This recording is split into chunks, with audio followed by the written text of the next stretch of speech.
Joseph's forgiveness. Genesis, chapter 50.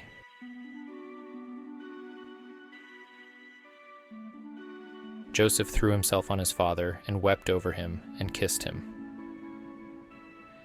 Then Joseph directed the physicians in his service to embalm his father Israel. So the physicians embalmed him, taking a full 40 days, for that was the time required for embalming. And the Egyptians mourned for him 70 days.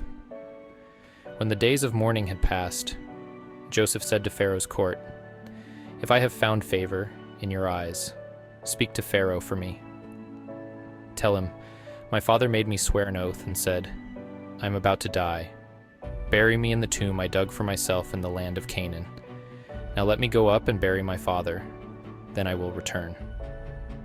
Pharaoh said, "Go up and bury your father, as he made you swear to do."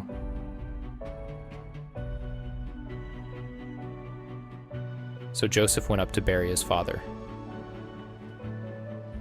All Pharaoh's officials accompanied him, the dignitaries of his court, and all the dignitaries of Egypt, besides all the members of Joseph's household and his brothers, and those belonging to his father's household.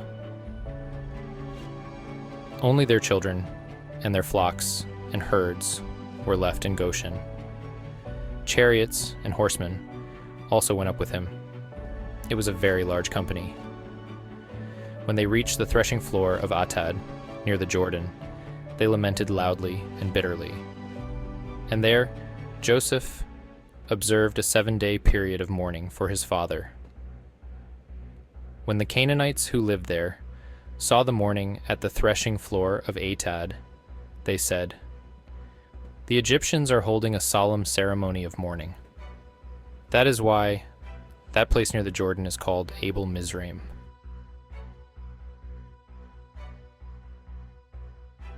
So Jacob's sons did as he had commanded them. They carried him to the land of Canaan and buried him in the cave in the field of Machpelah, near Mamre, which Abraham had bought along with the field as a burial place from Ephron the Hittite. After burying his father, Joseph returned to Egypt, together with his brothers and all the others who had gone with him to bury his father.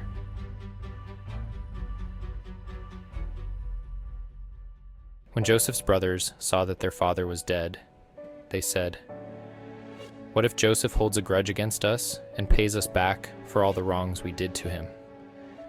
So they sent word to Joseph, saying, "Your father left these instructions before he died. This is what you're to say to Joseph.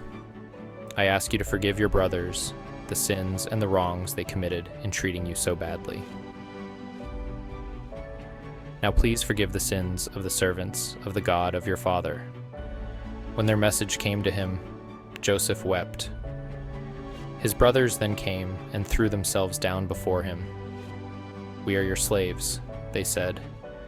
But Joseph said to them, "Don't be afraid. Am I in the place of God?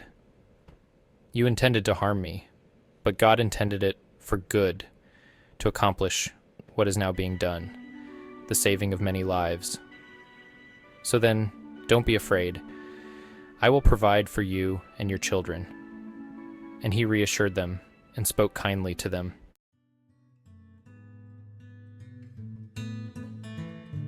Joseph stayed in Egypt, along with all his father's family. He lived 110 years and saw the third generation of Ephraim's children. Also, the children of Machir, son of Manasseh, were placed at birth on Joseph's knees. Then Joseph said to his brothers, "I am about to die, but God will surely come to your aid and take you up out of this land, to the land he promised on oath to Abraham, Isaac, and Jacob." And Joseph made the Israelites swear an oath and said, "God will surely come to your aid, and then you must carry my bones up from this place." So Joseph died at the age of 110, and after they embalmed him, he was placed in a coffin in Egypt. This is the word of the Lord.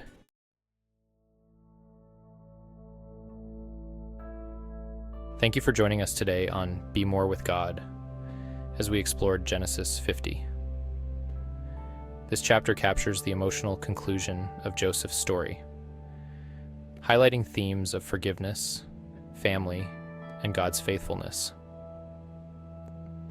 Joseph's act of forgiving his brothers and his assurance of God's providence reflect the deep-seated faith that sustained him through trials and triumphs. Genesis 50 encourages us to trust in God's plans, even when circumstances seem daunting. Joseph's journey reminds us that God can turn our greatest challenges into opportunities for his glory and our growth. His forgiveness towards his brothers teaches us the power of grace and reconciliation in healing and restoring relationships. As we reflect on this chapter, let's embrace the lessons it imparts about trust, forgiveness, and God's unwavering faithfulness. May we strive to live out these principles, leaving a legacy of faith and love for future generations.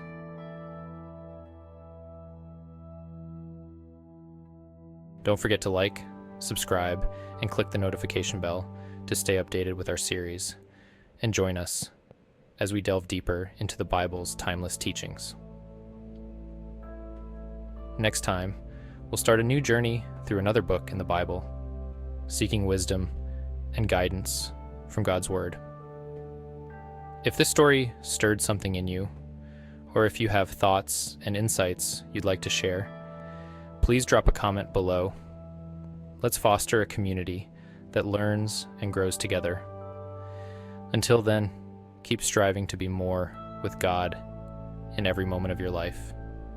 May you walk in His grace and peace throughout the week. See you in our next video.